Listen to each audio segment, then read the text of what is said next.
새해 2023년부터 받으실 수 있는 정부 지원 정책에 대한 정보 가지고 왔습니다. 무려 월 32만 원씩 챙겨 받으실 수 있는 정보인데요. 조건에 따라 월 162만 원을 받을 수 있는 가구도 있습니다. 그래서 준비했습니다. 2023년부터 달라지는 복지 정책들 나는 얼마나 받을 수 있는지, 어떻게 해야 받을 수 있는지 오늘 확실하게 알려드리겠습니다. 새해가 되면 정부에서 새해부터 바뀌는 여러 가지 정책에 대해 설명을 하는데요. 이번에도 역시 정부에서는 2023년 경제정책 방향을 발표했습니다. 우선 생계비 부담 경감을 위한 정책인데요. 교통, 통신, 교육 등 생계비 부담을 낮추기 위한 정책들이 있습니다. 우선 교통 부문에서는 대중교통 신용카드 소득 공제율을 40에서 80%로 상향한 것을 6개월 더 연장한다고 하는데요. 즉 2023년 상반기까지 될 것으로 예상되며 청년 저소득층을 위한 알뜰교통카드 지원도 확대한다고 합니다. 또한 승용차를 이용하시는 분들께서는 개별 소비세 탄력세율 즉 5%에서 5%로 인하한 것을 6개월간 더 연장한다고 하니 이 점도 참고해 주시기 바랍니다. 다음은 통신요금에 대한 부분인데요. 다양한 5G 요금제 추가 출시를 적극적으로 유도하고 마일리지 활용 확대를 추진한다고 합니다. 여기서 마일리지란 통신사 마일리지를 의미하는데 이 마일리지를 통신요금으로 사용할 수 있도록 클릭 절차를 간소화하는 것을 추진한다고 하니 2023년에는 5G 요금제도 좀 낮아지고 마일리지로 요금도 쉽게 낼 수 있기를 기대해봅니다. 또한 공공 와이파이를 증설한다고 하니 이 점도 참고해 주시기 바랍니다. 이번엔 생계급여 인상에 대한 소식입니다. 생계급여는 월 162만 원으로 더 오르는데요. 생계급여는 중위소득 대비 30% 이하 가구에게 지급됩니다. 그런데 내년부터는 이 금액이 더 많이 지급된다는 거죠. 1인 가구 62만 3천 원, 2인 가구 103만 7천 원, 3인 가구 133만 원, 4인 가구 162만 원, 5인 가구 189만 9천 원, 6인 가구 216만 8천 6인 가구 216만 8천 원이 지급될 예정입니다. 물론 생계급여는 중위소득 대비 30% 이하 가구에게만 지급되는 건데요. 정부에서는 생계급여 선정 기준을 중위소득 35%까지 단계적으로 상향한다는 방침도 발표했으니 이 점도 참고해 주시기 바랍니다.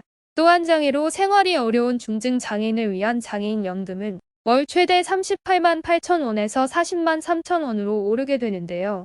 한편 저소득 장애인에 대한 장애 수당은 월 4만 원에서 6만 원으로 인상된다고 합니다. 또 보호자가 없거나 실질적인 보호를 받지 못하는 위기 청소년에 대한 생활지원금 인상 소식도 있는데요. 기존 월 최대 55만 원에서 65만 원으로 인상되며 나이가 차서 보육원을 떠나는 자립준비 청년들에 대한 수당은 월 35만 원에서 40만 원으로 인상된다고 하니 이 점도 참고해 주시기 바랍니다. 다음은 노인, 취약 청년 등을 위한 맞춤형 지원입니다. 결론부터 말씀드리면 2023년 기초연금 수급액이 월 32만 2천 원으로 더 오릅니다.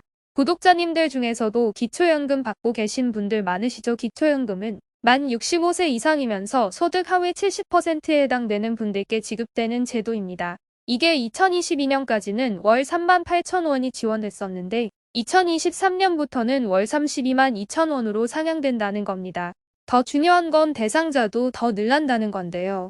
기존 628만 명에서 665만 명으로 늘어난다고 하니 만 65세 이상이신 우리 구독자님들께서는 꼭 확인해 보시길 바랍니다.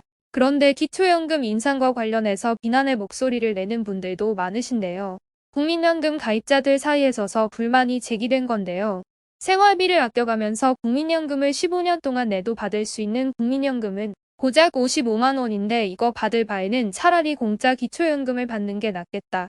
현재 국민연금 보험료는 계속 오르고 있죠. 반면에 수령액은 감소할 것으로 예상되고 있어서 많은 분들이 이런 상황에서 돈 한 푼 내지 않은 기초연금 수령액은 계속 오르고 있다 보니 국민연금을 꼬박꼬박 냈던 분들의 불만의 목소리가 터져 나오고 있는 겁니다. 게다가 국민연금과 기초연금이 별개가 아니죠. 서로 연계가 되어 있기 때문에 국민연금이 일정 금액을 넘게 되면 기초연금 수령액은 줄어들 수 있다는 겁니다. 이러니까 국민연금을 열심히 냈는데 오히려 나중에 기초연금에서 깎이게 되고 내가 뭐 때문에 이렇게 열심히 납부를 했나 이런 회의감이 드는 분들이 많으신 거죠. 한편 정부는 국민연금과 건강보험의 지속 가능성을 위한 개혁도 내년부터 본격적으로 추진한다고 하는데요.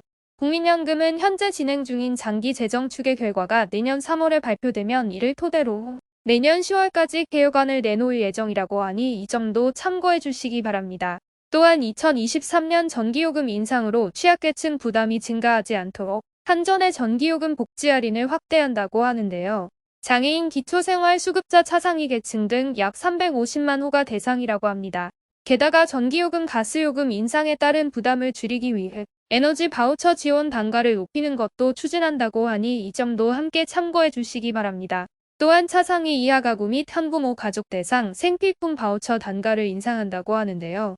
기저귀는 월 64,000원에서 월 80,000원으로 조제분유는 월 86,000원에서 월 10만원으로 생리대는 월 12,000원에서 13,000원으로 인상한다고 합니다. 또한 직장인의 육아휴직 기간을 최대 1년에서 최대 1년 6개월로 확대하는 저출산 대책도 있는데요. 게다가 현재 육아휴직은 만 8세 이하 자녀를 둔 경우에만 쓸 수 있는데 만 9세에서 10세 이하까지도 확대하는 방안을 검토한다고 합니다. 또 월 임금의 80% 범위에서 최대 250만 원까지 받을 수 있는 육아휴직 급여 대상도 일반 직장인에서 보험설계사, 택배기사, 신용카드 회원 모집인 등 17개 특수형태 근로종사자로 돼 실제 지난 11월 말 기준 고용보험에 가입한 특수형태 근로종사자는 82만 명인데 이분들께 해당되는 내용이니 놓치지 마시고 꼭 확인하시기 바랍니다. 또한 월세 지출액을 연 750만 원까지 세금에서 감면해주는 월세 세액 공제 대상은 원래 공시가격 기준 3억 원 이하 주택 세입자인데 이걸 4억 원 이하로 더 확대한다고 합니다. 공휴일에 대한 내용도 있는데요.